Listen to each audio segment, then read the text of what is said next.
Señor con el corazón. Santo es tu nombre, oh Dios.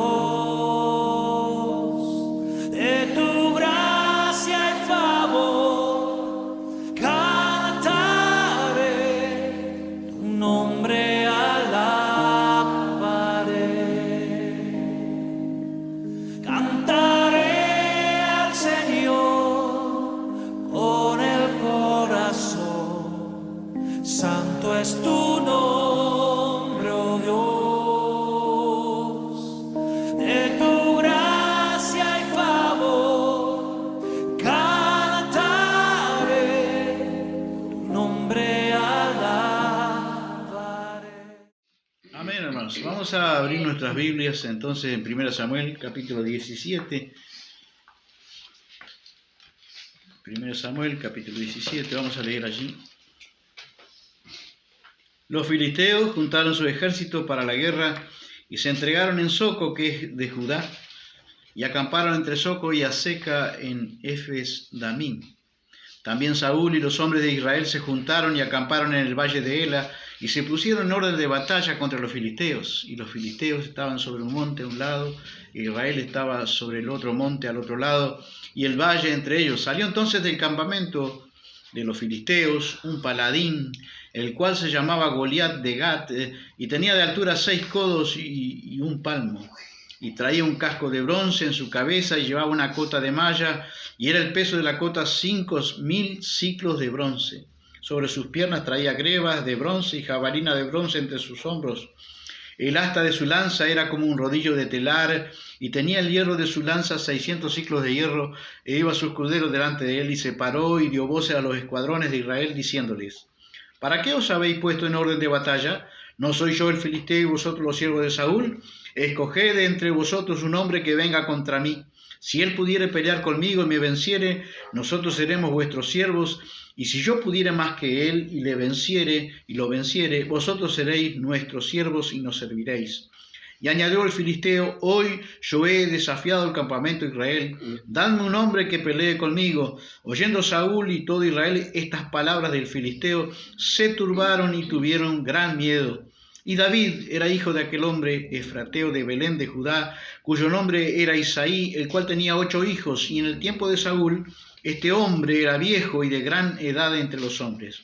Y los 3 hijos mayores de Isaí habían ido para seguir a Saúl a la guerra, y los nombres de sus 3 hijos que habían ido a la guerra eran Eliab, el primogénito, el segundo Abinadab, y el tercero Sama, y David era el menor. Siguieron pues los 3 mayores a Saúl, pero David había ido y vuelto, dejando a Saúl para apacentar las ovejas de su padre en Belén. Venía pues aquel filisteo por la mañana y por la tarde, y así lo hizo durante 40 días. Y dijo Isaí a David su hijo: toma ahora para tus hermanos un efa de este grano tostado y estos 10 panes, y llévalo pronto al campamento a tus hermanos.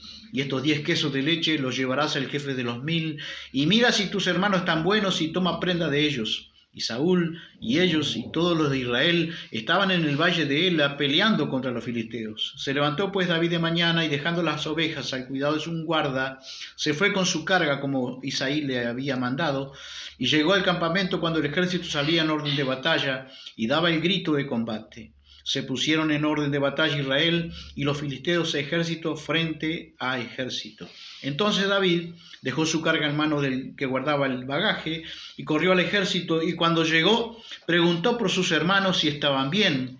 Mientras él hablaba con ellos, y aquí que aquel paladín que se ponía en medio de los 2 campamentos, que se llamaba Goliat, el filisteo de Gat, salió de entre la fila de los filisteos y habló las mismas palabras, y las oyó David. Y todos los varones de Israel que veían a aquel hombre huían de su presencia y tenían gran temor. Y cada uno de los de Israel decía: ¿no habéis visto a aquel hombre que ha salido? Él se adelanta para provocar a Israel. Al que le venciere, el rey le enriquecerá con grandes riquezas y le dará su hija, y eximirá de tributos a la casa de su padre en Israel. Entonces habló David a los que estaban junto a él, diciendo: ¿qué harán al hombre que venciere a este filisteo y que quitare el oprobio de Israel? Porque ¿quién es este filisteo incircunciso para que provoque a los escuadrones del Dios viviente? Y el pueblo le respondió las mismas palabras diciendo, así se hará al hombre que lo venciere. Y oyéndole hablar Eliab, su hermano mayor, con aquellos hombres, se encendió en ira contra David y dijo, ¿para qué has descendido acá? ¿Y a quién has dejado aquellas pocas ovejas en el desierto? Yo conozco tu soberbia y la malicia de tu corazón, que para ver la batalla has venido. David respondió, ¿qué he hecho yo ahora? ¿No es esto mero hablar? Y apartándose de él hacia otros, preguntó de igual manera, y le dio el pueblo la misma respuesta de antes.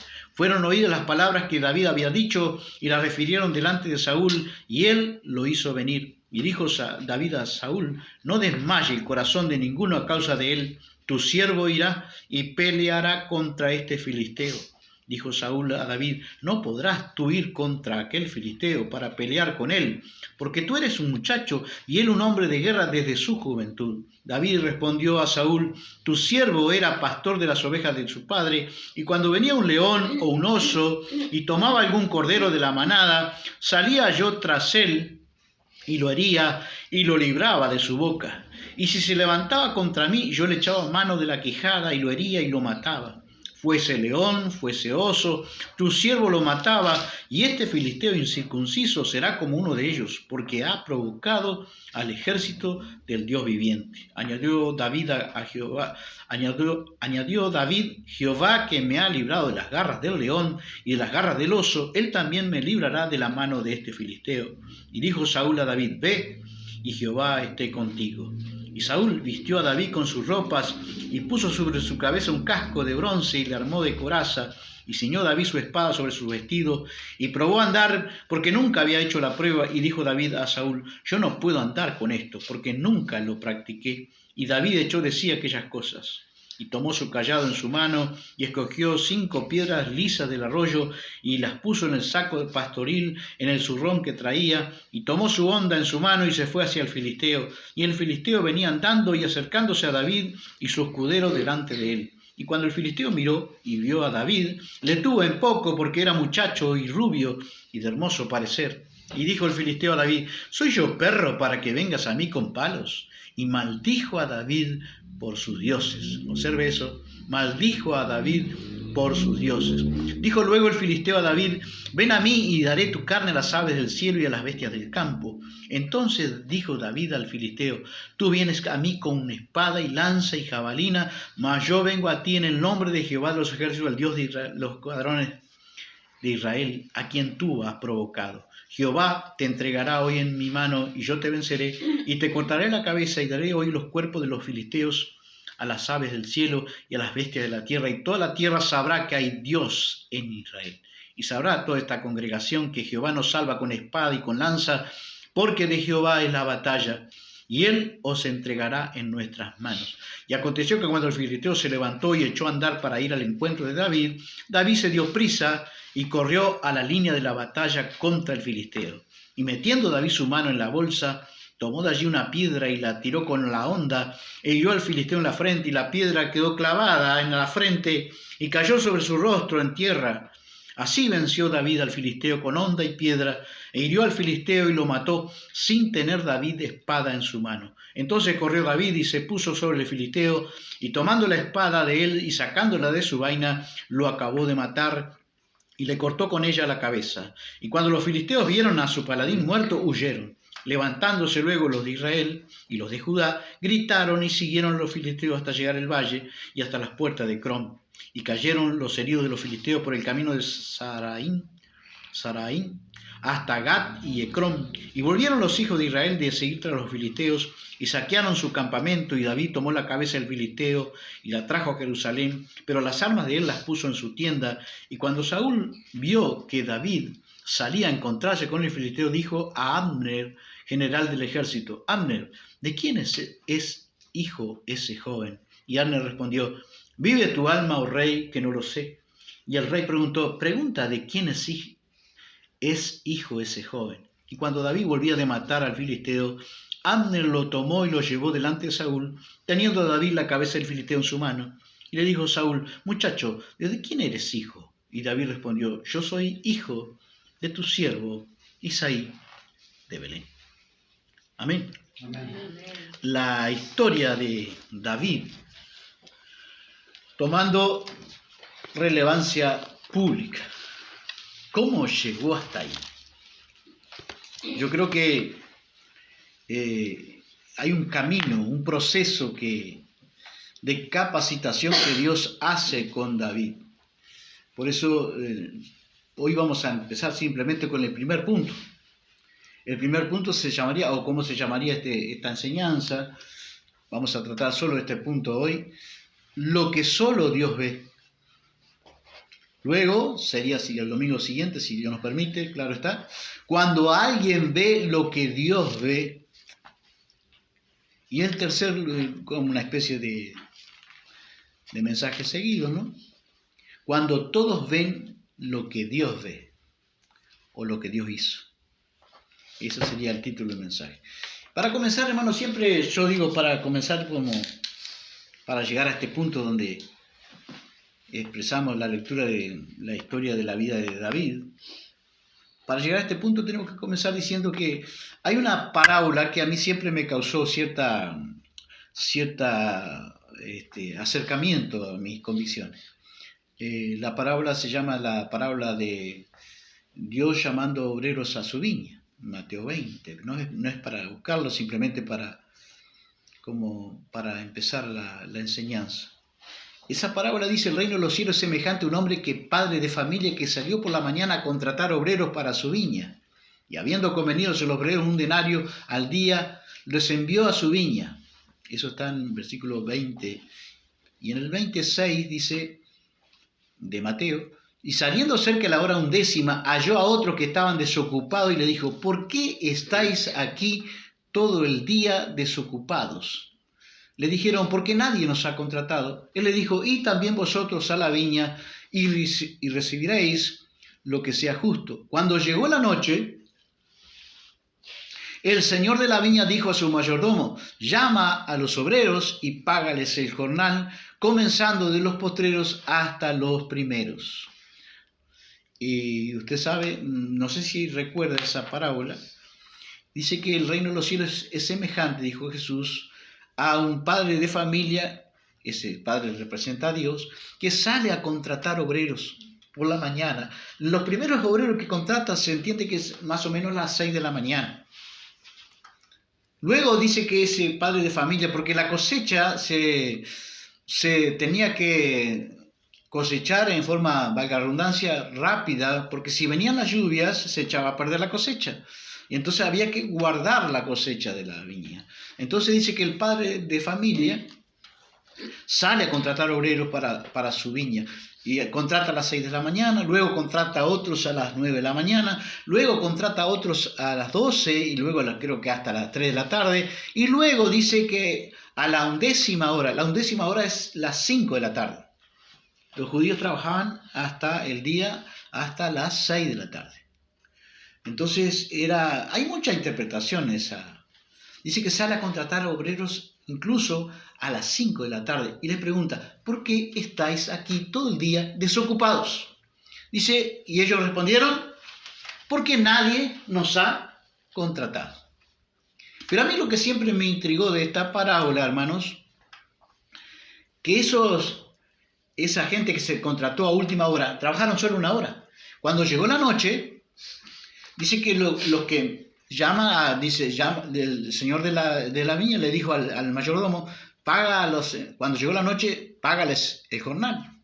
Y pensaron que los que fueron llamados primero fueron los últimos y recibieron un denario. Y después vinieron los que habían trabajado más. Dice: bueno, si estos recibieron un denario, nosotros vamos a recibir también vamos a recibir más, porque hubo queja, ¿no? Y ahí entiendo que es la gracia de Dios para la recompensa de dar iguales o hacer iguales a algunos a la multiforme gracia de Dios de repartir su recompensa como Él quiere. Porque Dios termina reflejando, el Señor de la viña representa a Dios, termina diciendo: no puedo hacer lo que quiero con lo mío. Él va a recompensar como Él quiere, no como los hombres entienden. Entonces, de ahí surge una inquietud en mi vida siempre, que estos hombres estaban desocupados. Y ellos fueron a última hora. Y entonces siempre puse en mi corazón que Dios, en su amor por las almas, va a contratar obreros para su viña, la viña es la iglesia, a última hora, para una última hora.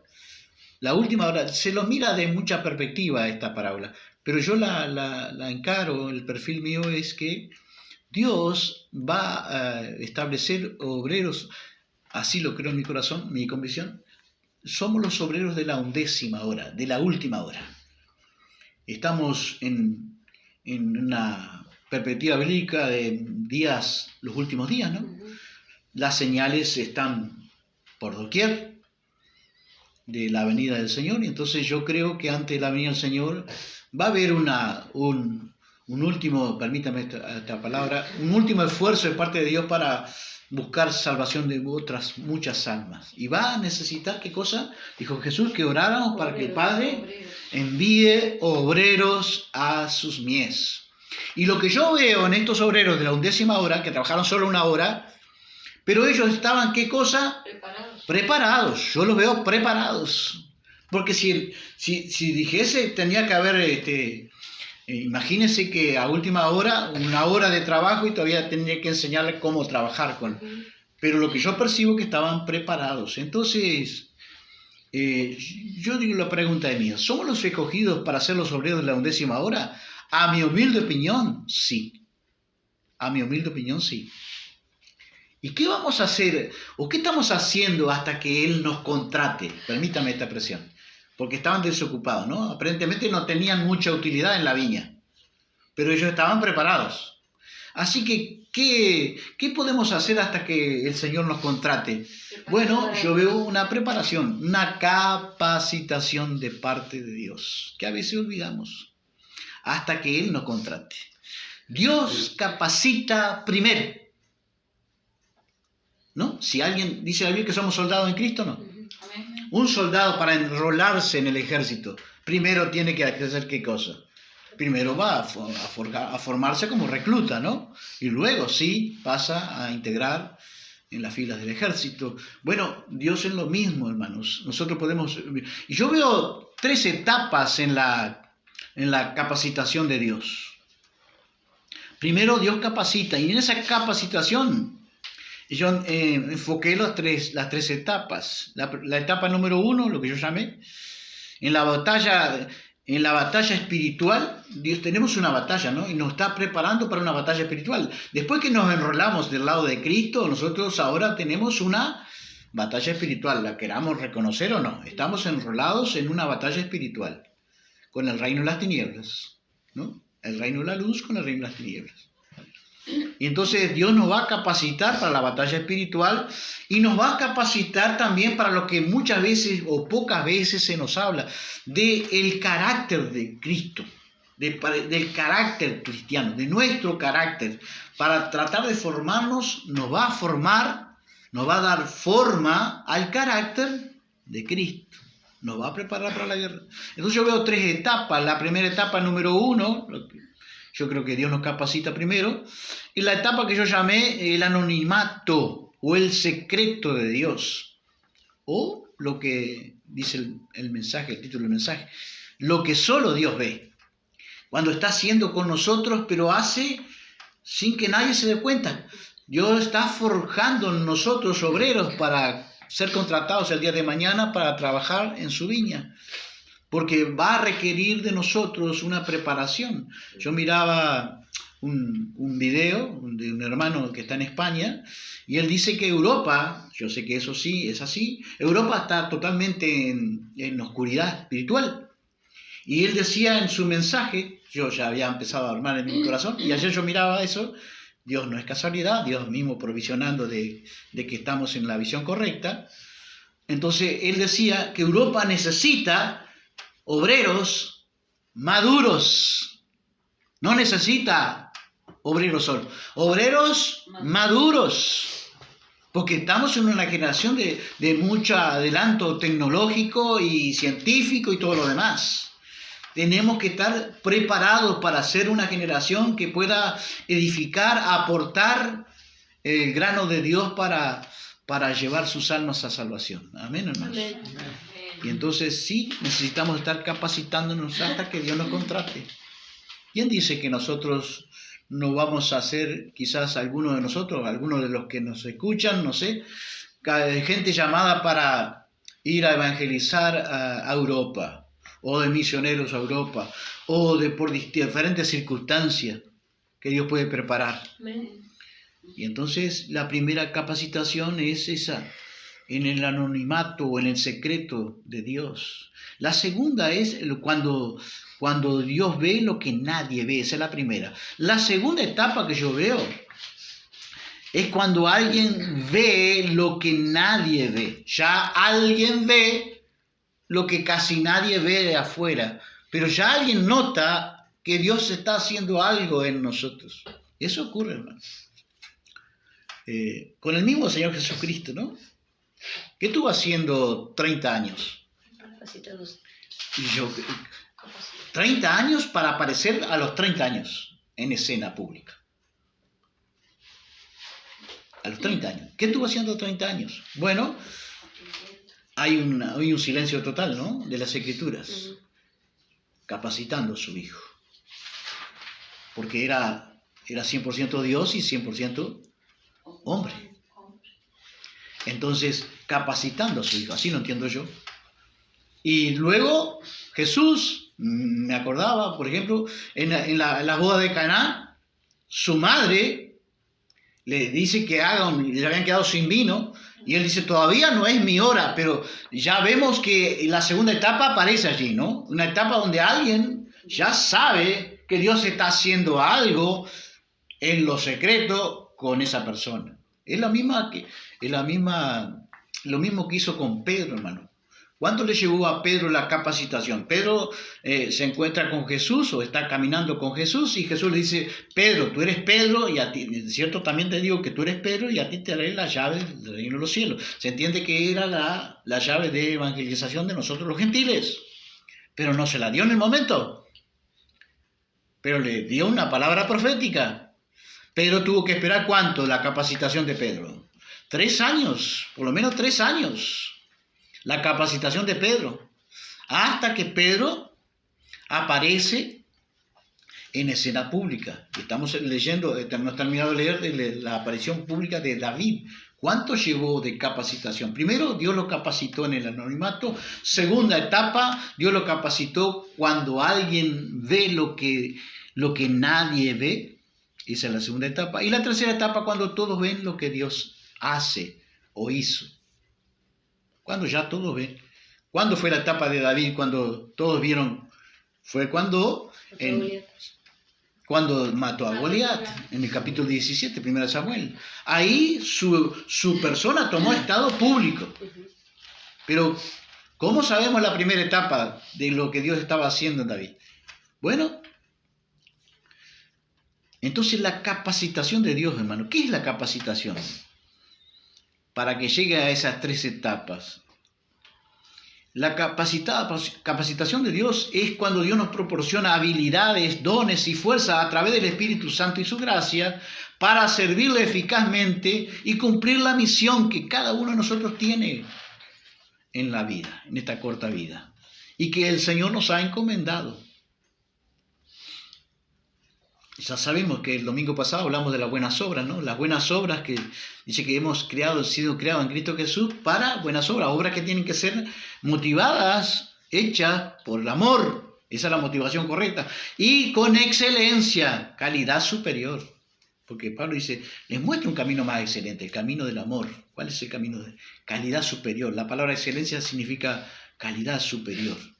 Entonces, las buenas obras son, decíamos, servicio a Dios y al prójimo, hechas por amor y por excelencia. Y lo más importante también es vivir una vida como Cristo. No solamente que Dios va trabajando en la vida espiritual para esa lucha espiritual que vamos a enfrentar, sino también va trabajando también el carácter en nuestra vida. Esta capacitación no es solo conocimiento, podemos decir teólogo, sino que es un proceso que se entiende que es integral, que transporta nuestro carácter a aprender a asemejarnos al carácter de Cristo, porque Cristo dijo, aprendan de mí que soy manso y humilde de corazón. Entonces, la madurez es importantísima, porque veíamos también que hay tres edades espirituales, ¿no? Hijos, hijitos, dice Juan, padres, pero luego dice que la edad espiritual más adecuada que nosotros debemos aspirar para ser creyentes maduros es la de jóvenes. Jóvenes, vosotros sois fuertes, dice, porque habéis vencido al maligno y porque la palabra de Dios permanece en vosotros. Entonces, ¿pero cuánto lleva ese proceso de edad espiritual? Bueno, dice que el proceso de capacitación es la capacitación de los creyentes para servir en roles específicos dentro de su iglesia, y yo no creo que se está haciendo mucho eso, pero tenemos que poner nuestra mirada allí, ayudándonos de parte de Dios a progresar y convertirnos en creyentes, lo que tenemos que ser, creyentes maduros. Los requisitos para recibir esta capacitación de parte de Dios, ¿qué podríamos decir? Se requiere, sobre todas las cosas, fe, humildad, porque Dios no trabaja ¿con quién? Con los humildes. Y una disposición para obedecer y servir a Dios, hermanos. Y miren yo buscaba algo en el diccionario y aparece, siempre que aparece ahora, aparece la IA, ¿no?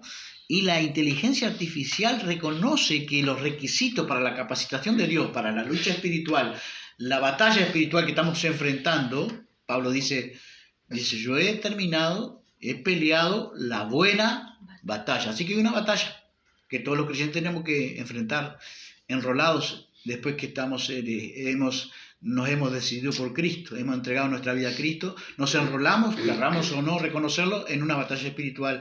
Y otra cosa que hay también es una batalla espiritual que Dios nos va a enseñar cómo pelear esa batalla espiritual, y también en esa capacitación que Dios va haciendo con nuestro carácter, lo va transformando para que se asemeje más al carácter ¿de quién? De Cristo. Y dice la inteligencia artificial que también los requisitos, dependencia del Espíritu Santo, y también, porque es el Espíritu Santo quien transforma la vida del creyente y nos da la fuerza necesaria para servirle, ¿no? Y querer servirle. Es Él el que nos capacita.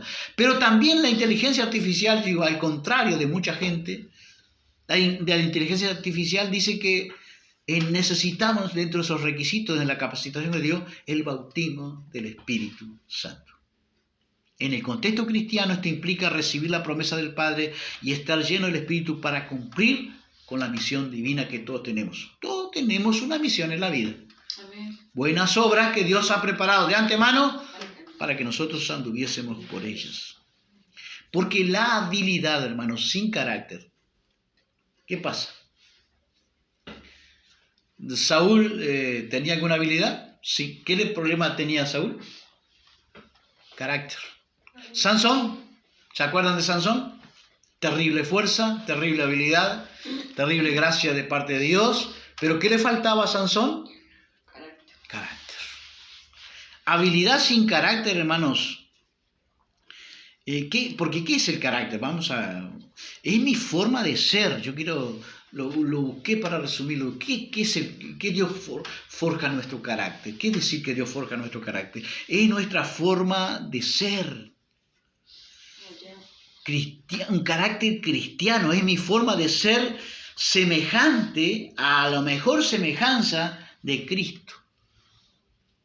Y en los últimos días, ¿qué va a haber? Según la Biblia, dice Pablo en una de sus cartas, que los creyentes tendrán apariencia de piedad, pero negarán la eficacia de eso. Así que, ¿qué es lo que no habrá mucho en los últimos días? Carácter cristiano, parecidos asociados al carácter de Cristo, parecidos a Cristo.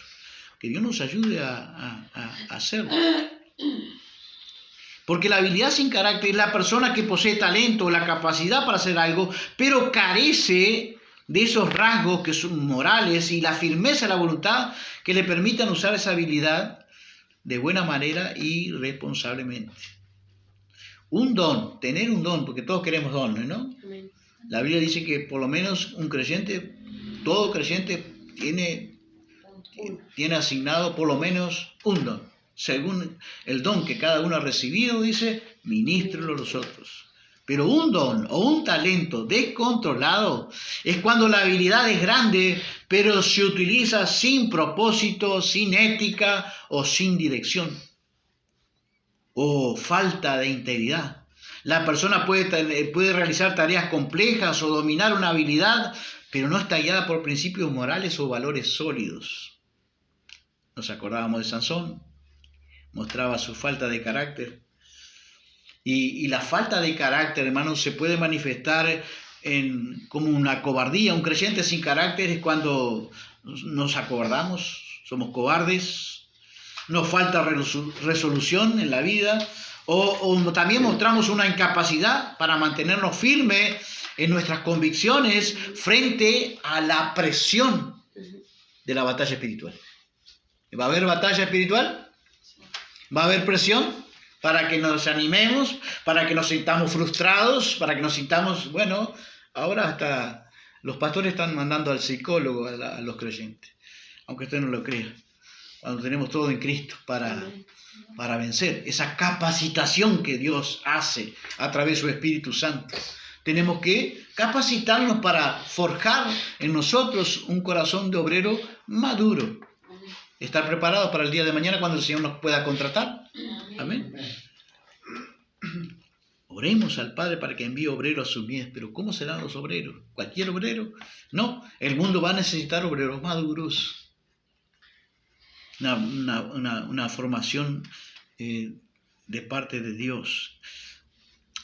Porque una habilidad, tener un don, una habilidad, sin el carácter, hermanos, sin ser parecido a la forma de pensar, a la forma de carácter, también resume la forma de pensar, la forma de sentir y la forma de actuar. Eso también resume un carácter. Tener una habilidad o un don sin carácter, hermanos, es un arma, puede ser un arma letal, como decimos el viejo dicho, ¿no? Un mono con revólver, darle a un mono un revólver es un peligro. Es un arma letal con consecuencias muchas veces malas, funestas para la persona misma y para los demás. ¿Lo hemos visto o no? Porque el carácter, ¿qué hace el carácter cuando Dios forja el carácter?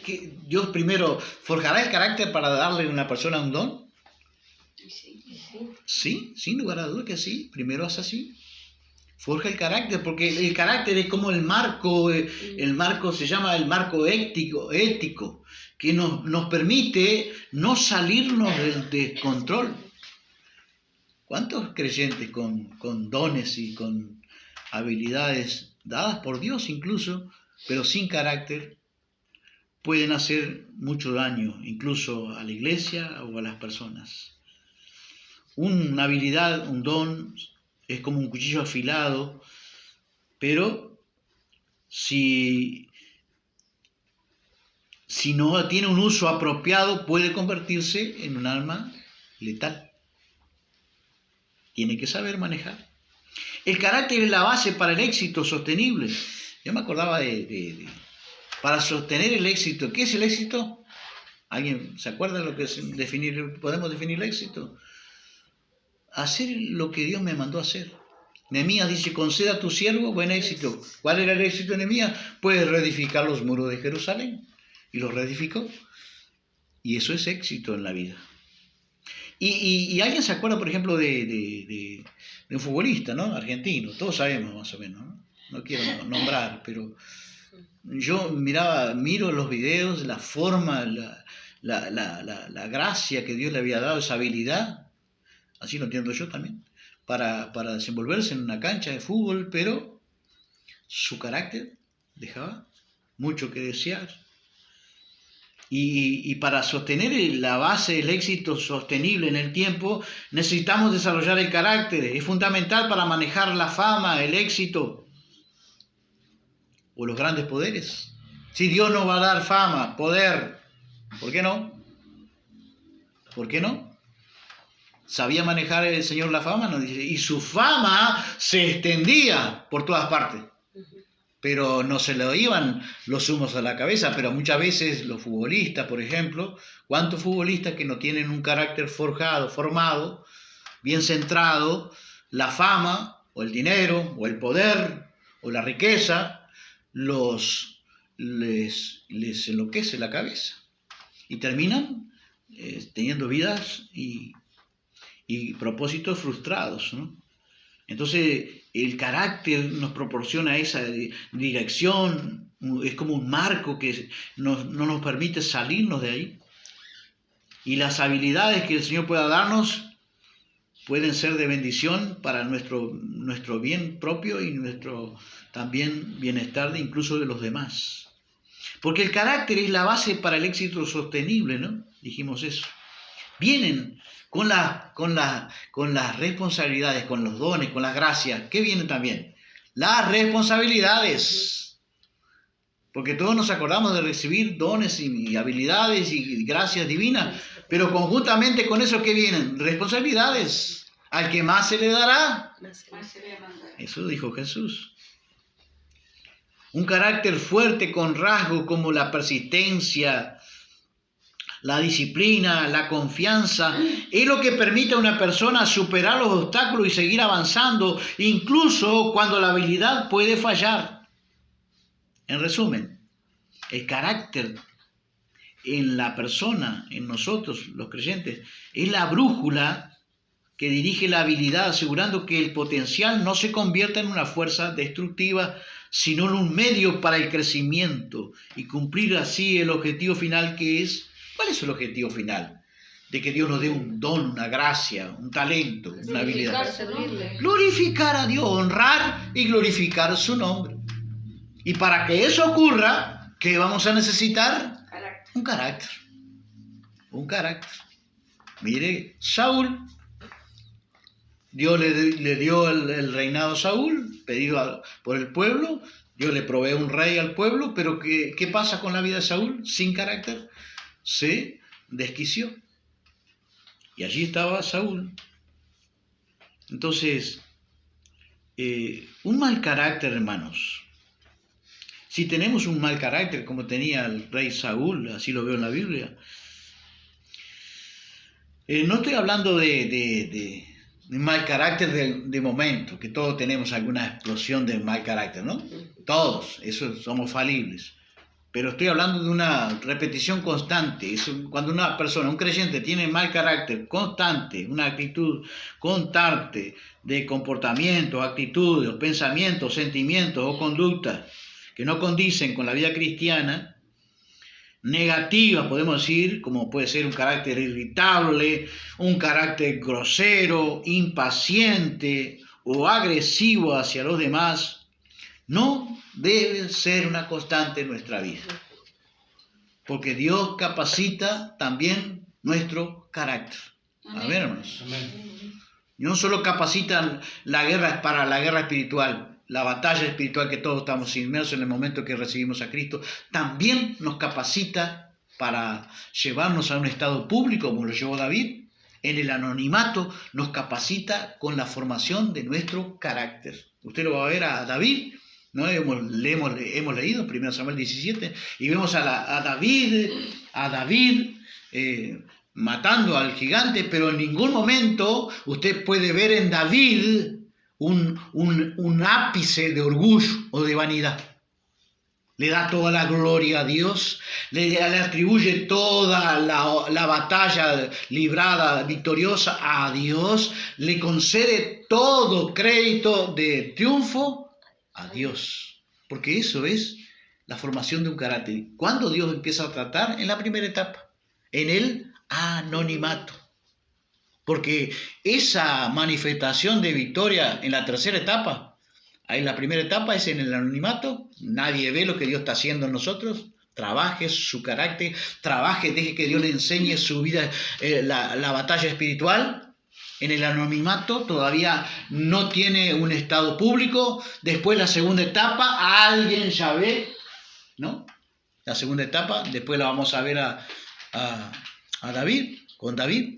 La primera etapa estaba en el anonimato. La segunda etapa era cuando David dice que el rey Saúl dice que era atormentado por un espíritu malo de parte de Dios. ¿Saben por qué? Más o menos. Pero no pasamos por ahí el asunto. El asunto es que alguien dice, conozco a un varón que sabe tocar. Y ahí están 4 condiciones. Ya el estado de anonimato ya estaba en la otra etapa. Alguien ya se percibía de lo que Dios estaba haciendo con ese hombre, con ese varón. Y la tercera etapa es cuando David hace esa victoria, ese triunfo de derrotar a Goliat.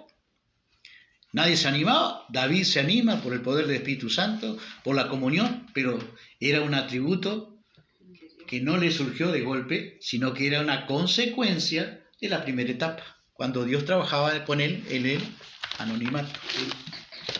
La capacitación de Dios en el anonimato, en David, lo que solo Dios ve. Dios trabajando en lo que concernía al propósito o las buenas obras que tenía Dios preparadas para David. Conjuntamente con el trabajar de su carácter, porque el objetivo principal de trabajar con el carácter de David, como el carácter de nosotros, hermanos, es honrar y glorificar a Dios. Porque si no, pierde sentido todo lo que hagamos de buenas obras o de objetivo o de propósito con Dios. Y Dios forja a sus obreros. Cuando Dios forja a sus obreros, invierte tiempo. Con nosotros, ¿cuánto tiempo invertía? ¿Cuánto tiempo invirtió conmigo? Y dije, tengo más de 30 años de creyente. Imagínense, para esto. Simplemente para algo chico, pequeño. Pero Dios invierte tiempo, lleva tiempo. No es que Dios no pueda hacerlo más rápido, es que nosotros muchas veces no permitimos el obrar más rápido de Dios. Pedro le llevó 3 años, a Pablo le llevó 3 años. Cuando Pablo recibe el llamado, la comisión lo derriba del caballo, y en el camino a Damasco, luego usted no ve que Pablo sale al ministerio. No, dice, yo recibí del Señor la revelación del Evangelio.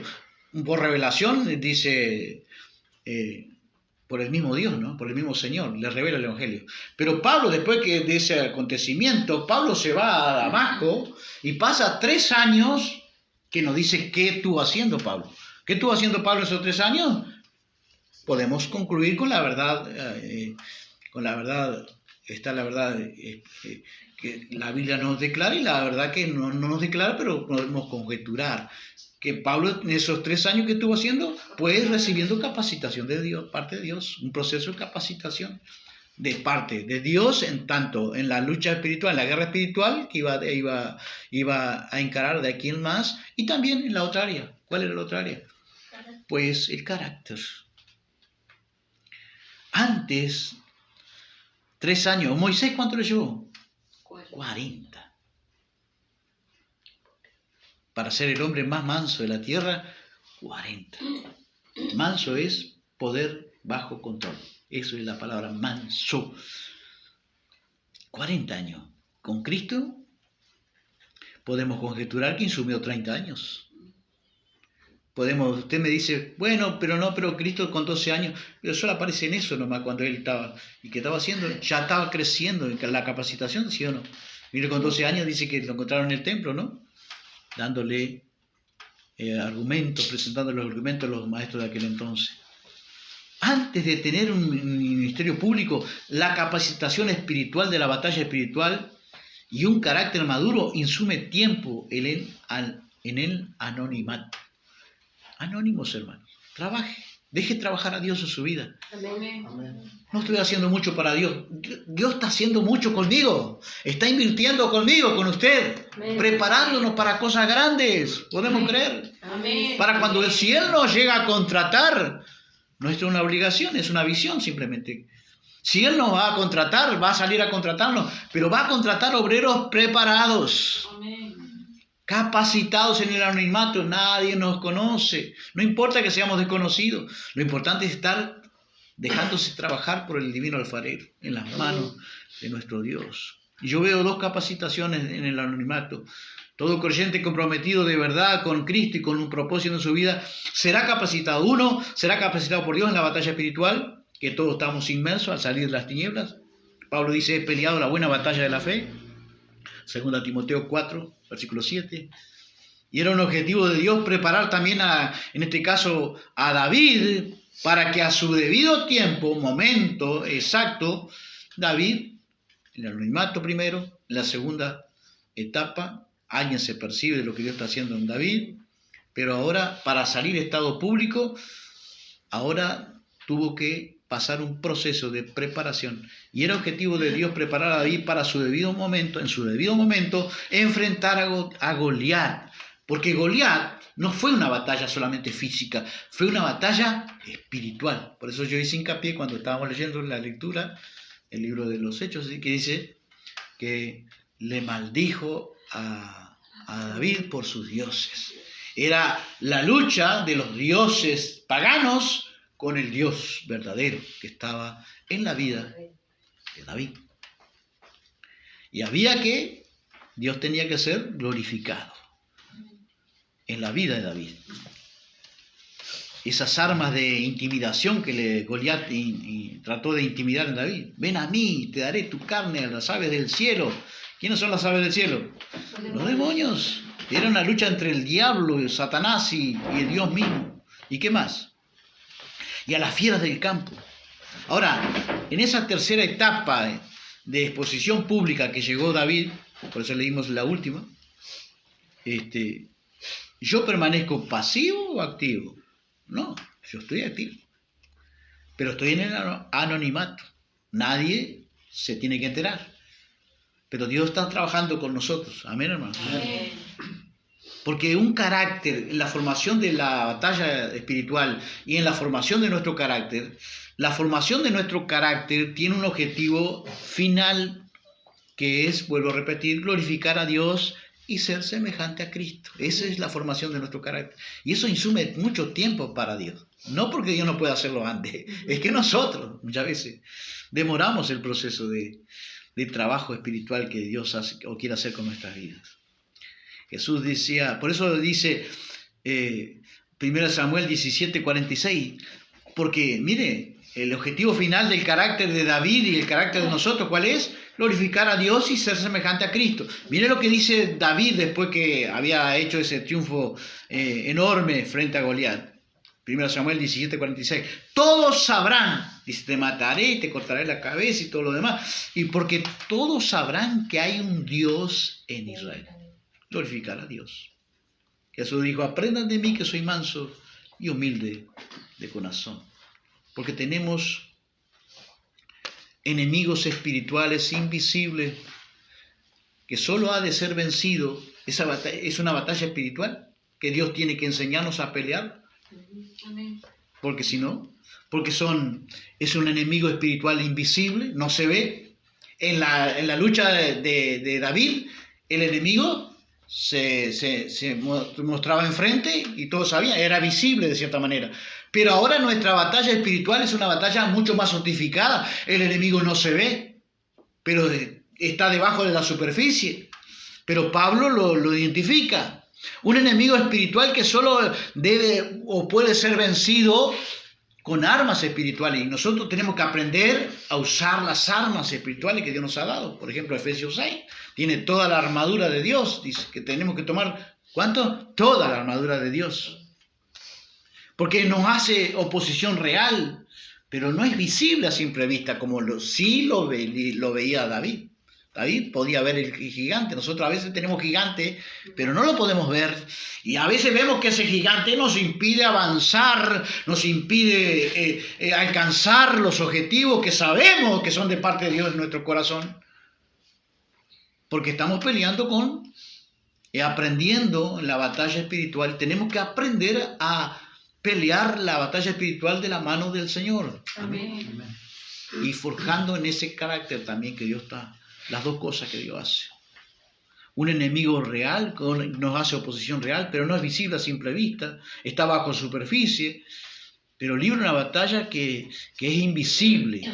¿Quiénes son esos enemigos? Bueno, el diablo, sus artimañas, los gobernantes, las autoridades, los poderes de este mundo, de tinieblas y las fuerzas espirituales de maldad, dice Pablo, que están en las regiones celestes. Efesios 6:12. Miren lo que dice la Nueva Traducción Viviente. Pues no luchamos contra enemigos de carne y hueso, sino contra gobernadores malignos y autoridades del mundo invisible. No estamos luchando con cualquiera. Y usted a veces dice, ¿por qué tanta lucha? ¿Por qué tanta cosa? ¿Y por qué tanta cuestión?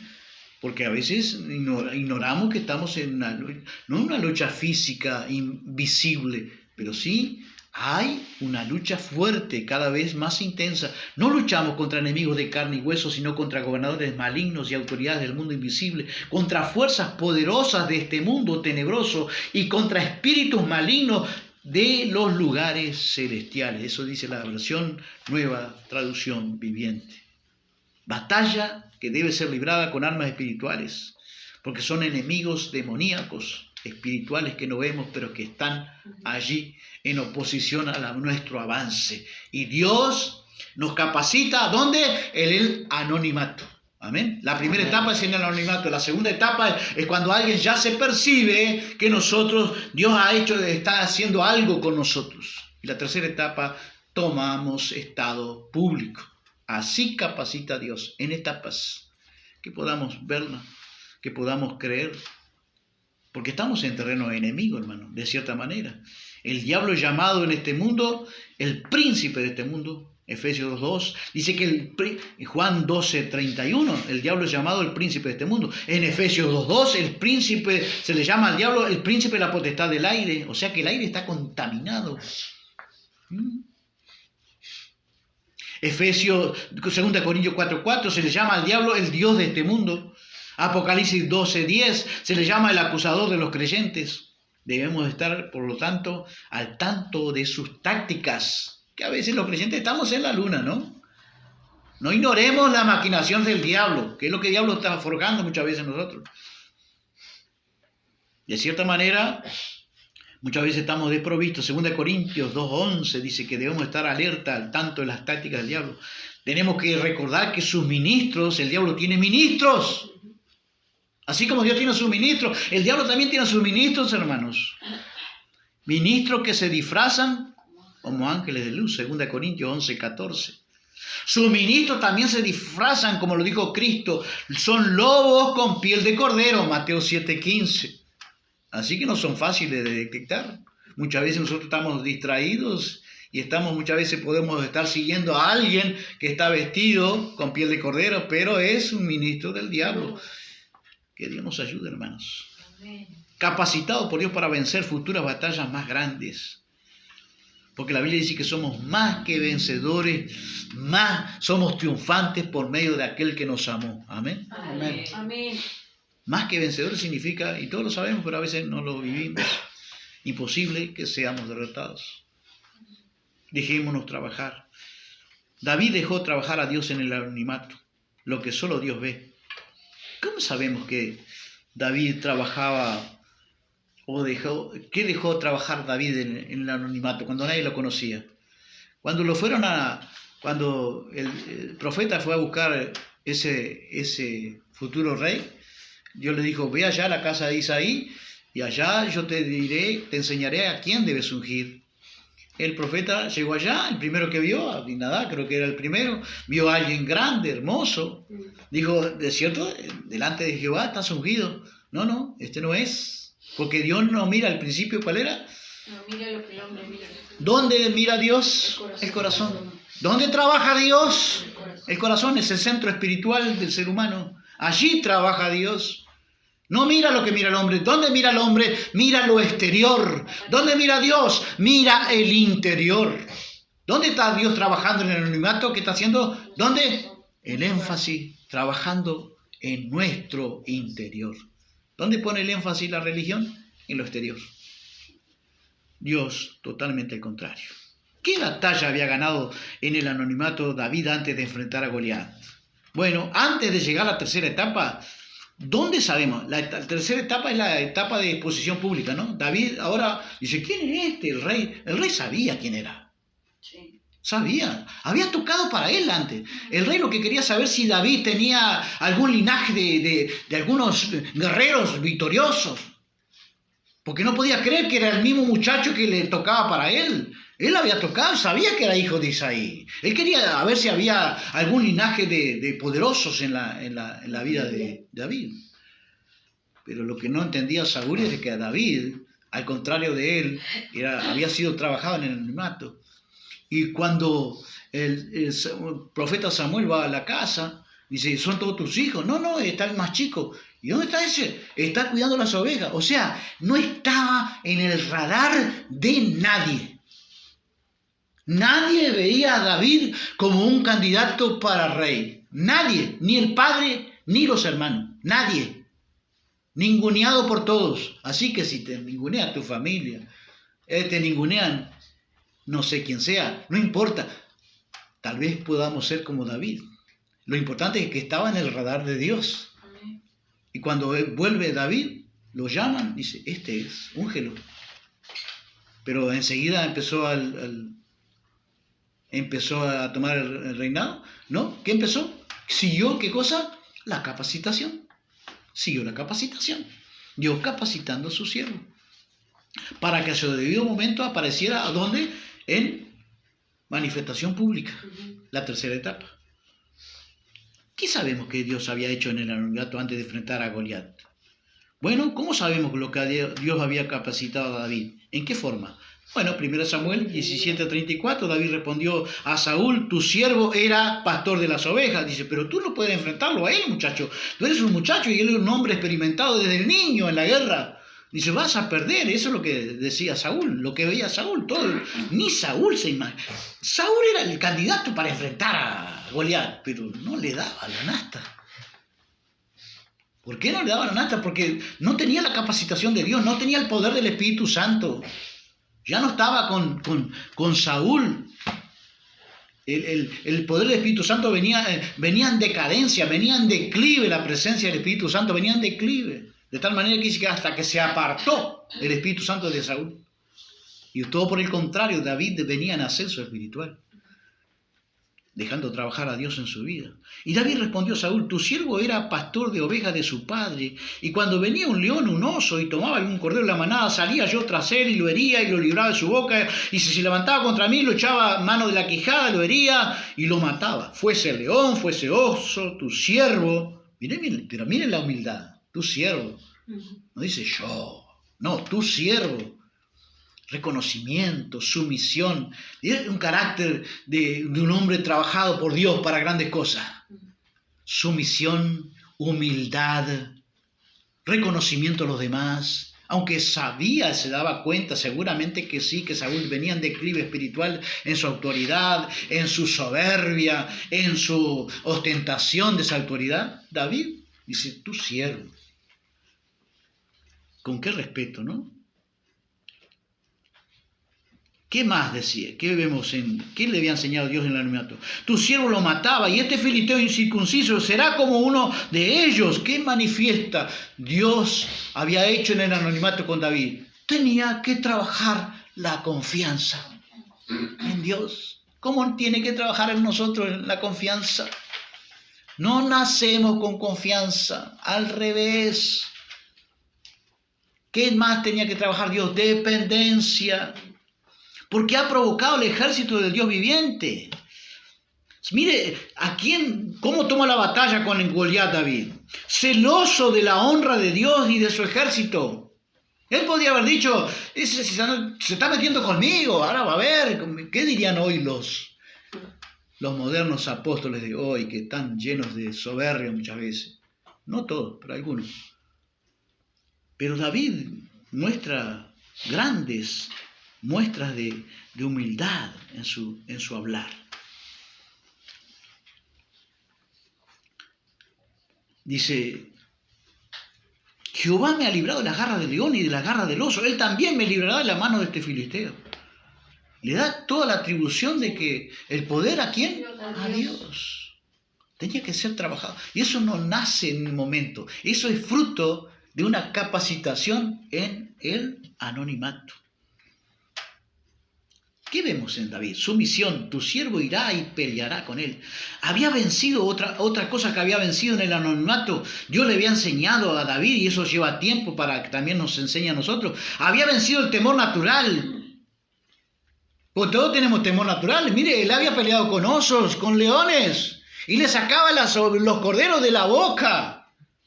Usted a veces en el zoológico nos acerca y dice, no, animal, imagínese. No. ¿Usted cree que no tuvo que luchar con el temor?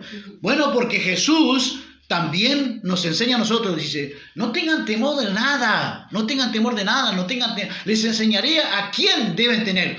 Tienen que tener solo un temor, y a veces estamos llenos de temores. Llenos de temores.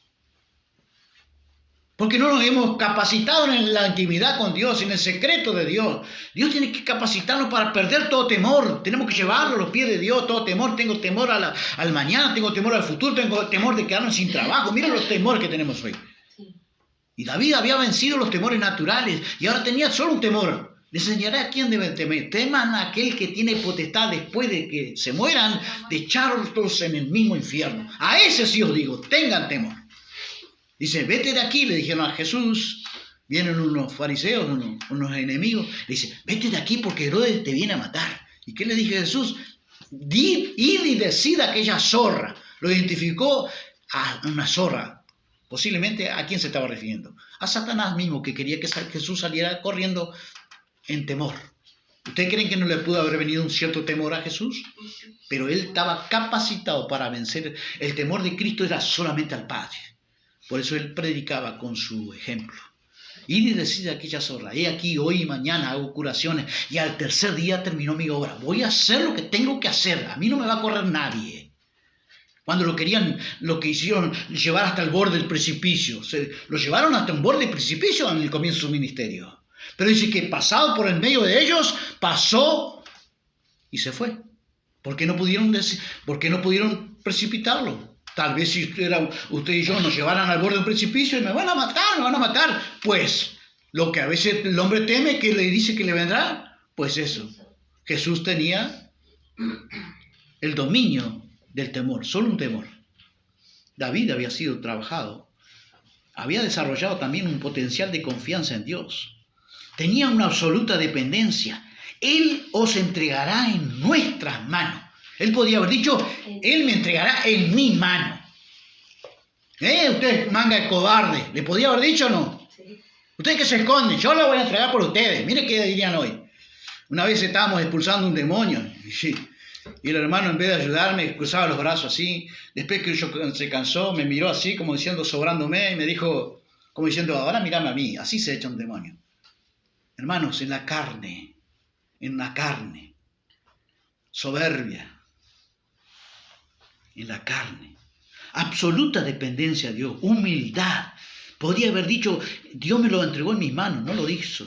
Había aprendido el principio de la obediencia, 17:38. Probó a andar con ropas, espada, casco, coraza de Saúl. Dice Saúl, ponete estas cosas mías. Bueno, lo vas a enfrentar. Ponete mi casco, ponete mi bronce, ponete mi armadura, ponete todo. Y no puedo andar con esto.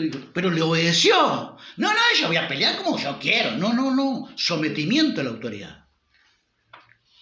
Otras cosas tienen que trabajarse, hermano. Dios no trabaja con los rebeldes. Dios no trabaja con los que se someten a la autoridad. A mí nadie me va a mandar. Yo solo me levanto pastor y hace lo que quiera, pero la obra de Dios no es así. Dios trabaja con los sumisos, con los que se someten a la autoridad. David echó también mano de sus experiencias. Intentó obedecer a Saúl, pero no le anduvo con esas cosas, con esas armas. David también echó mano de sus experiencias anteriores. Las experiencias ayudan, hermano. Dios me libró de aquella, me va a librar de esta también. Amén. Puede proclamar eso con su boca. Amén. Cuando vemos una situación que parece complicada, parece como un gigante, parece como un monte allí de oposición, Dios me libró de aquella. Recuerde también, como decía David, Dios me libró de los osos, también me va a librar de este filisteo incircunciso. Por amor de Dios, confesemos fe. En el nombre de Jehová, un servicio a Dios, eso se aprende en la intimidad. Y para salvaguardar el honor de Dios. Dice, ¿a quién ha provocado este incircunciso? A los escuadrones del Dios. Podría haber dicho, esta manga de cobarde, yo le voy a sacar la cara por ustedes. No. Dice, él desafió a los escuadrones. Estaba tirando como como una caricia de inspiración, que dice, ustedes nos animan, pero la gracia de Dios me da poder y autoridad para enfrentar el poder del Espíritu Santo, enfrentar a ese, y voy a ser de inspiración para ustedes. 17:48, corrió hacia la línea de batalla. Cuando todos, el común de los soldados y el mismo Saúl, ¿qué hacían? Se iban para atrás. Y él corrió. ¿Qué nos habla eso? De venció el miedo. Él incursionaba, enfrentaba a los gigantes. Y a veces nosotros huimos de los gigantes. Tenemos que enfrentar todos los gigantes porque no sabemos los gigantes que vienen para más adelante. Lo que parece grande hoy, mañana, de la perspectiva de Dios, es pequeño, hermano. Miremos de la perspectiva de Dios los problemas que tenemos, las circunstancias adversas, las tribulaciones que podamos estar viviendo, que podamos enfrentar. No sabemos lo que viene. Pablo decía, de todas ellas me librará el Señor. Confiaba también, como el apóstol Pablo. David tenía esa bendición. Corrió hacia la línea de batalla. Mientras todos retroceden, un siervo que Dios lo ha capacitado para la batalla y forjado un carácter del tipo de Cristo.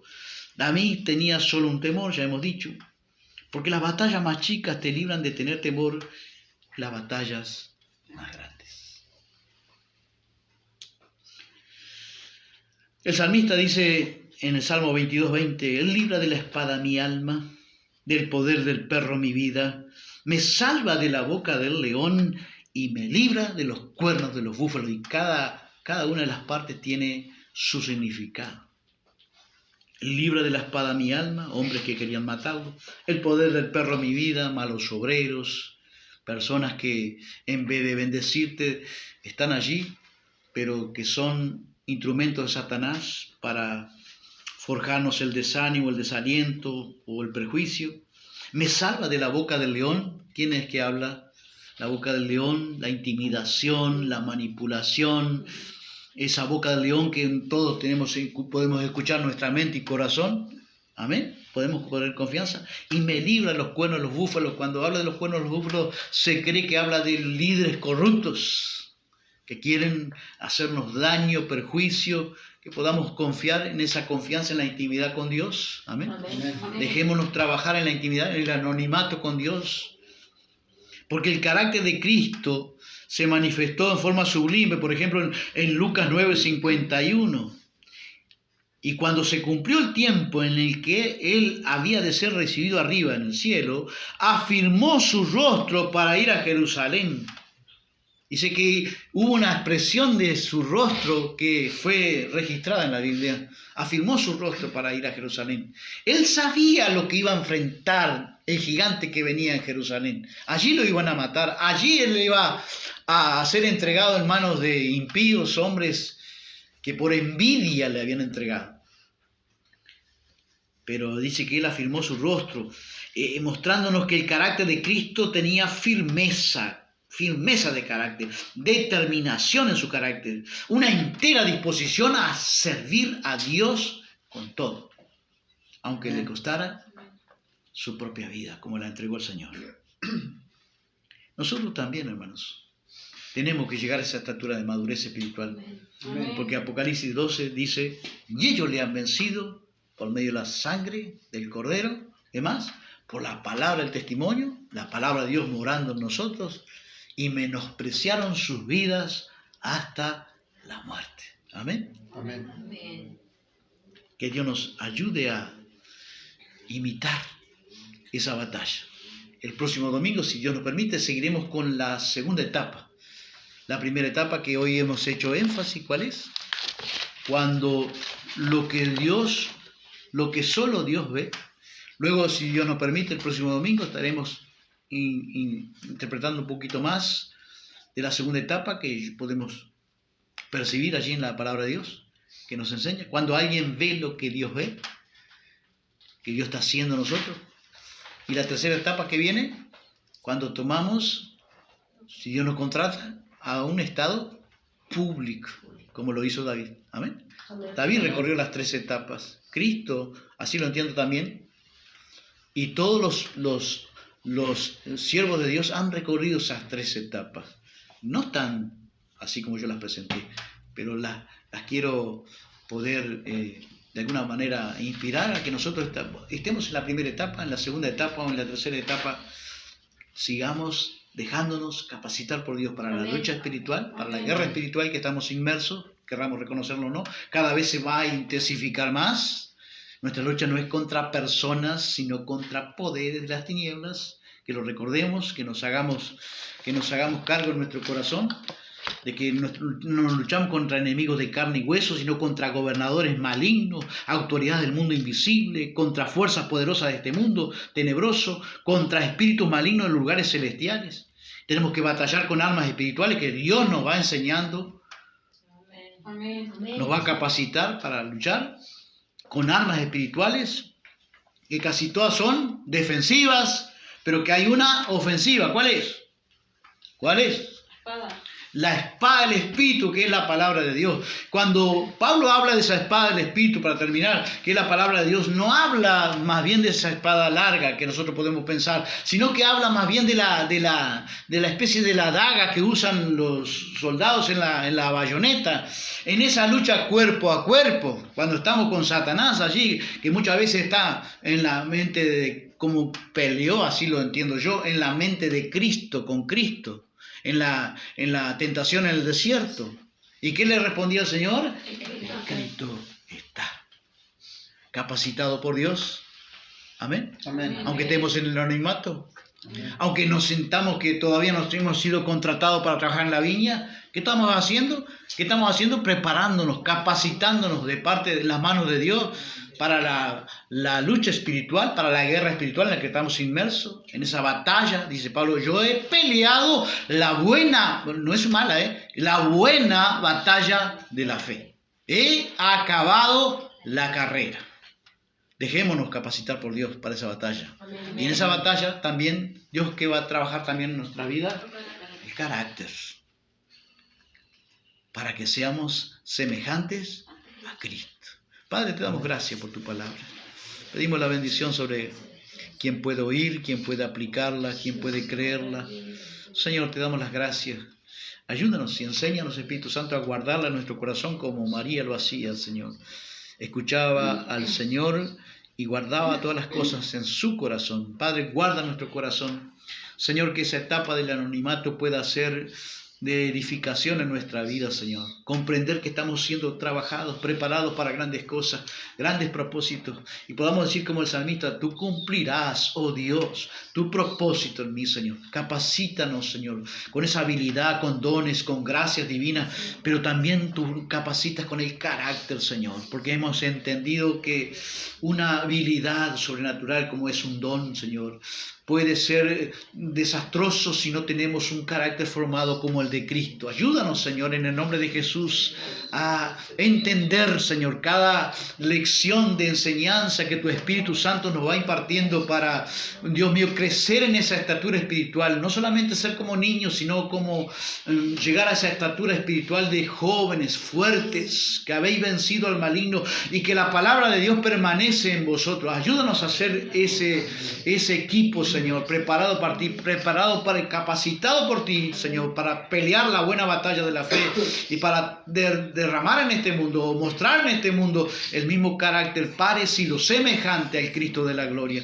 tu Hijo amado. Te lo pedimos en Jesús, Padre, te damos las gracias, pidiendo extensiva tu misericordia como siempre, Señor, en alguna señal, en alguna sanidad, en algún toque divino sobre los cuerpos que estén enfermos, en el nombre de Jesús. Derrama tu poder sanador, Señor. Envió Dios su palabra, los sanó y lo libró de la ruina. Envía tu palabra, Señor, el corazón que pueda recibir sanidad en los cuerpos que estén enfermos, porque tú, dice tu palabra misma, el que teme a Jehová y se aparta del mal, tú eres medicina para su cuerpo y refrigerio para sus huesos. Así reciban nuestros cuerpos sanidad divina, Señor, para aquellos que estén con alguna enfermedad, con alguna anomalía, con alguna malestar, Señor. Sana los cuerpos enfermos para gloria del nombre de Cristo. Porque tu palabra dice que tú confirmabas la palabra con las señales que la seguían. Confirma, Señor, por divina gracia, misericordia, según tu voluntad y tu maravillosa soberanía. Te lo pedimos en Jesús y en Jesús te damos las gracias. Decimos como siempre, hermanos, que la gracia de nuestro Señor Jesucristo, el amor del Padre y la comunión del Espíritu Santo sea con todos nosotros. Amén, amén y amén. Dios les bendiga, amigos y hermanos en Cristo. Dios les bendiga. Muchas gracias.